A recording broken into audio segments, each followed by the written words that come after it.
Very unfortunate कि रऊफ रहीम साहब का 27 मिनट का, ईमान का 9 मिनट से भी कम इंटरव्यू है जो मैंने किया था, जिससे पहली वो प्रेस कॉन्फ्रेंस आपको याद होगा, और वो 27 मिनट दिया, मैक्सिमम मौका दिया कि कोई सवाल रह ना जाए। उसके बाद भी आप कहें कि आपको मौका नहीं मिलता, तो ये वेरी अनफॉर्चुनेट। अभी भी मैं इंतजार कर रहा था कि आप ठहरते इस इंटरव्यू के बाद, क्योंकि ये जीते हैं तो पहले इनका बनता है कि इनकी बात सुनूं, लेकिन आप चले गए।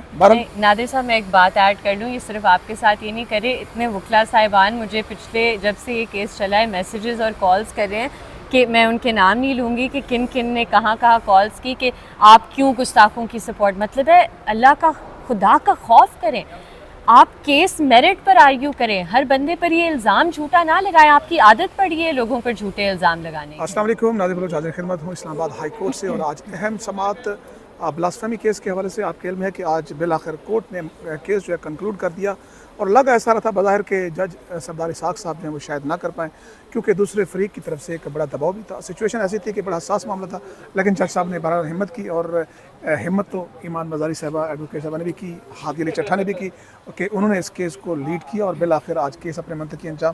क्या कहेंगे ईमान आज की समाअत के ऊपर? आखिरी 10 मिनट तो बहुत ही सख्त हो गए थे, ऐसा लग रहा था कि शायद ये केस अपने अंजाम को ना पहुँचे। देखिए, जो आज अदालत में रिस्पोंडेंट्स की तरफ से, जो मुद्दई हैं इन केसेस में, उनके वकला की तरफ से जिस तरह का माहौल बनाने की कोशिश की गई, और आप ये देखें कि ये प्रोसीडिंग तो लाइव स्ट्रीम हो रही थी। हाँ जी, पूरी दुनिया उनकी जसारत देखें कि लाइव स्ट्रीम प्रोसीडिंग्स पर ये अदालत को इस तरह इंटिमिडेट करने की कोशिश करते हैं, अदालत को धमकाने की कोशिश करते हैं। तो जहाँ लाइव स्ट्रीम और कैमरा नहीं होता, जहाँ ट्रायल कोर्ट होते हैं या दूसरी अदालतें होती हैं, आप अंदाज़ा भी कर सकते हैं कि उनका एटीट्यूड उन अदालतों में क्या होता है। आज जो इन्होंने अदालत में किए, ये हमारी विंडिकेशन है कि इनका कॉन्डक्ट इस तरह है, इनका कॉन्डक्ट हर अदालत में इस तरह है। तो अगर हाई कोर्ट में लाइव स्ट्रीम पर कर सकते हैं, तो आप सोच लें कि ये किस तरह के क्रिमिनल माइंडेड लोग हैं जो इस तरह की हरकतें कर सकते हैं। तौहीन अदालत का नोटिस भी जारी हुआ, ये किसको हुआ था और वो क्या कह रहे थे? बेसिकली आप करीब खड़ी थी, हम थोड़ा दूर बैठे। आई डोंट नो कि उनका नाम क्या है, वो गालिबन पहली दफ़ा इस केस में पेश हो रहे हैं, और आपने नोटिस किया होगा, लोगों ने भी नोटिस किया होगा कि इनके वकील बहुत ये तब्दील करते हैं, हर रोज़ कोई नया वकील खड़ा हो जाता है। आपकी तरफ से कोई भी नहीं हुआ? हमारे वही 5 वकील हैं, उस्मान विडायत साहब लीड कर रहे थे, उनकी पिटिशन उन्होंने फाइल की, आज नजर नहीं आया वैसे। उसके साथ वो उन्होंने अपने आर्ग्यूमेंट्स किए हुए थे, शायद वो किसी और कोर्ट में एंगेज होंगे। उस्मान विडायत साहब, आसिफ तंबोली, मैं, हादी और तलहा साहब, हम 5 काउंसिल्स थे इस केस में, और हम कंसिस्टेंटली इस केस में पेश हो रहे हैं, क्योंकि ऑब्वियसली ट्रायल दूसरी तरफ से कितने तब्दील हुए हैं? दूसरी तरफ से अब मैं गिन भी नहीं सकती कि कितने वकील आए हैं, फिर वकालतनामे चेंज हुए। और ये टैक्टिक होती है नादिर साहब, ये टैक्टिक होती है कि आप टाइम लेने की कोशिश करें, आप ताख़ीरी हरबे इस्तेमाल करें।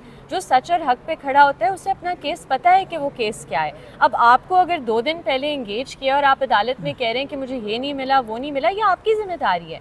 आप जाकर इंश्योर करें। अब केस अपने मंतकी अंजाम तक जा रहा था, और आपने, आपसे मुराद जो ये इंतखाब साहब थे, इन्होंने आकर जो एक तमाशा किया अदालत में, ये कंडेमनेबल सिर्फ नहीं है, ये मैं कहती हूँ एज ए यंग लॉयर, जो और यंग लॉयर्स ने आज ये चीज़ें देखी हैं, मैं उन यंग लॉयर्स को एडवाइस करती हूँ कि ये नहीं, ये मुझे नहीं पता, आई हर्ड कि ये जज थे, मुझे नहीं पता, मैं नहीं कह सकती, मुझे नहीं, मुझे किसी ने कहा था कि ये जज भी रहे, मेरे सुनने में भी आया, बट मैं ना इसे कंफर्म कर सकती हूँ ना डिनाई कर सकती हूँ, मेरे इल्म में ये बात नहीं है। लेकिन मैं ये ज़रूर कहना चाहूँगी कि ये जो यंग लॉयर्स आज प्रोसीडिंग्स देखेंगे, ये मिसाल है कि आपको नाम लिया, वो सामने भी आ गया, एज ए लॉयर क्या नहीं करना चाहिए, क्या नहीं करना चाहिए, किस तरह कोर्ट में नहीं बिहेव करना चाहिए। बहुत अफसोस की बात थी जो हुआ, लेकिन अल्लाह का शुक्र है बाहिम्मत जज थे, क्लैरिटी थी जज साहब की, अदालत ने बहुत हिम्मत की, नहीं तो कौन इन केसेस में ये हिम्मत करता है। मैं आज एक सवाल मेरे जहन में हो रहा कि ये हाई कोर्ट है, इस्लामाबाद की बड़ी अदालत है एक लिहाज से, उसके बाद तो सुप्रीम कोर्ट है। अगर इस जज में कंडक्ट, वकला और इस तरह की मुबाहिस और इस तरह की चीज़ें होती हैं, तो जो लोअर जुडिशरी में एक जज बैठा हुआ है, वहाँ पर क्या सिचुएशन होती होगी, और वो किस तरह, क्या असरअंदाज, जैसे कहते हैं ना, जज अपना माइंड अप्लाई कर सके, या वो उसको आर्गूमेंट को सुन सके, और किस तरह आज़ाद फैसले, ये मेरा सवाल था वैसे। और नादिर साहब, ट्रायल कोर्ट के जजेस कहते हैं, ठीक है, जो ट्रायल कोर्ट, मैं किसी का नाम नहीं लूँगी, लेकिन ट्रायल कोर्ट के जज खुद कहते हैं ये केस झूठे हैं, केस झूठे हैं, तो आप बरी क्यों नहीं करते? क्योंकि आप पर प्रेशर है, क्योंकि ये लोग, ये माहौल तो लाइव स्ट्रीम वाला माहौल था, इससे भी बुरा माहौल वो करते हैं ट्रायल कोर्ट्स में। मैं आपको छोटी सी मिसाल देती हूँ, आज भी जो गलत बयानी की गई, जान मोहम्मद साहब ने आकर एंड में कहा ट्रायल्स पर आप ऑब्जर्वेशन दे दें, ट्रायल्स रुकी हुई हैं। इतना बड़ा झूठ मैंने ज़िंदगी में नहीं सुना हुआ। हम हर रोज़ ट्रायल कोर्ट्स में पेश हो रहे हैं, मुद्दई पेश नहीं होते। कभी कहते हैं मुद्दई पागल हो गया, कभी कहते हैं मुद्दई को हार्ट अटैक हो गया, कभी आयो को हार्ट अटैक हो गया, खुद पेश नहीं होते, जरा से ये भागते हैं और फिर आकर झूठ बोलते हैं कि जी ट्रायल्स रुक गई हैं। झूठ, एक भी ट्रायल नहीं रुकी। देखा हमने ट्विटर पे आपकी करेक्टर असैसिनेशन भी हो रही थी, इसका क्या मकसद था? मकसद यही होता है नादिर साहब, क्योंकि जब आपके पास दलाइल नहीं होते, आप बहस नहीं कर सकते आर्ग्यूमेंट लॉजिक से, रीज़न से, तो फिर आप इस तरह की घटिया हरकतें करते हैं। ना इन घटिया हरकतों ने किसी को कल रोका है, ना मुझे ये आज रोकेंगे। अच्छा, इंतखाब साहब ने सेकंड सोचें, इंतखाब साहब ने एक बात ये भी की कि हम आपको तो दूसरी पेशी पे कमीशन बना देना चाहिए था, आपने दूसरी पार्टी को इतना टाइम दिया है, अच्छा। हमें तो सुना ही नहीं। नादिर भाई, मैं एक चीज़ क्लैरिफाई कर दूं, अगर कोई लाइव स्ट्रीम पे देखने, अल्लाह का शुक्र है लाइव स्ट्रीम हुई वो है, सारी पड़ी एक हुई एक है। चीज़ पड़ी हुई है। क्या हुआ था, हमने बहस की थी, उस्मान वराइट साहब ने सबसे पहले बहस की थी कि एक नुक्ता एक कमीशन बनाया जाए इस रिपोर्ट, इन रिपोर्ट्स की बुनियाद पर। क्या हुआ, रिस्पोंडेंट्स की तरफ से, पहले तो रिस्पोंडेंट वो थे ही नहीं मुद्दईयान, क्योंकि कमीशन की डायरेक्शन फेडरल वफाकी हुकूमत को जानी थी। हुआ क्या कि मुद्दईयान ने अपनी इम्प्लीडमेंट की दरखास्तें दी कि हमें फ़रीक बनाया जाए। जज साहब ने उन्हें फ़रीक बनाया उनके कहने पर, उनकी रिक्वेस्ट पर। उन सब को सुना गया, उन्होंने अपनी बहस की, उन्होंने कहा कि कोई मटेरियल नहीं है, बहुत सी मिसस्टेटमेंट्स की। फिर हमारी बारी आई कोर्ट को दिखाने के लिए कि क्या मटेरियल है जो सफिशेंट बेसिस फॉर्म करता है कि एक कमीशन तश्कील दिया जाए। वो हमने किया। असूलन तो उधर ही केस ख़त्म हो जाना चाहिए था, क्योंकि पिटिशनर साइड, रिस्पोंडेंट साइड और फिर रिबटल पिटिशनर का होता है। अमूमन केस इस तरह चलता है। क्योंकि ये हसास नौयत का केस था, क्योंकि लाइव स्ट्रीम हो रहा था, क्योंकि ये सब कुछ सबके सामने है, उन्हें भी अपॉर्चुनिटी रिस्पोंडेंट्स को फिर से दी गई कि जी आप अपने दलाइल पेश कर दें।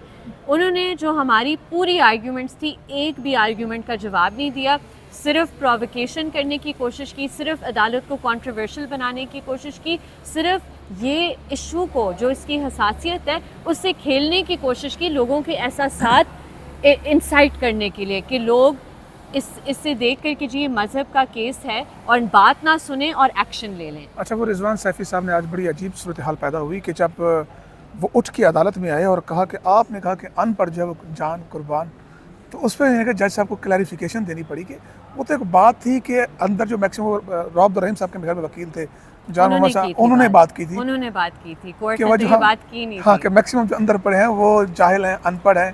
तो उस पर कहा कि अनपढ़ के बारे में तो ज़्यादा होता है कि वो इसके ऊपर अपनी जान ईमान हो, यानी इस तरह मजबूत होता है। देखिए, बहुत सिंपल सी बात है नादिर साहब, दो साइड्स थी इस केस में। एक साइड थी जिसने कागजात की बुनियाद पर, एविडेंस की बुनियाद पर दिखाया कि कमीशन की ज़रूरत है। दूसरी पार्टी थी जिसने अदालत को इंटिमिडेट करने की कोशिश की, धमकाने की कोशिश की और मिस स्टेटमेंट्स की एट द बार जो अवेलेबल हैं लाइव स्ट्रीम में। तो आप मुझे बताएं कि फिर इसका अंजाम क्या होना था? बहुत शुक्रिया ईमान। मैं आखिरी बात करते हुए आपके मौजूदगी में कि जब इंटरव्यू शुरू कर रहे थे तो यहाँ पर दूसरी पार्टी ने एक बंदा भेजा और मुझे कहा कि आप हमें नहीं सुनते, जो अंदर बात जिस तरह जज साहब को कही गई, और कहा कि हमें भी सुन लें और हमें भी बात करने दें। लेकिन वेरी अनफॉर्चुनेट कि रौफ रहीम साहब का 27 मिनट का, ईमान का 9 मिनट से भी कम इंटरव्यू है जो मैंने किया था, जिससे पहली वो प्रेस कॉन्फ्रेंस आपको याद होगा, और वो 27 मिनट दिया, मैक्सिमम मौका दिया कि कोई सवाल रह ना जाए। उसके बाद भी आप कहें कि आपको मौका नहीं मिलता, तो ये वेरी अनफॉर्चुनेट। अभी भी मैं इंतजार कर रहा था कि आप ठहरते इस इंटरव्यू के बाद, क्योंकि ये जीते हैं तो पहले का बनता है कि इनकी बात सुनो, लेकिन आप चले गए। नादिर साहब, मैं एक बात ऐड कर लूँ, ये सिर्फ आपके साथ ये नहीं करे, इतने वकला साहिबान मुझे पिछले जब से ये केस चला है मैसेजेस और कॉल्स कर रहे हैं कि मैं उनके नाम नहीं लूँगी कि किन किन ने कहाँ कहाँ कॉल्स की कि आप क्यों गुस्ताखों की सपोर्ट। मतलब है अल्लाह का, खुदा का खौफ करें, आप केस मेरिट पर आर्ग्यू करें, हर बंदे पर ये इल्ज़ाम झूठा ना लगाएं। आपकी आदत पड़ी है लोगों पर झूठे इल्ज़ाम लगाने की। हाँ, ये वेरी अनफॉर्चुनेट है। बहरहाल कीमती फीडबैक ज़रूर कीजिएगा, वीडियो को शेयर कीजिए, कमेंट कीजिए। अल्लाह हाफ़िज़।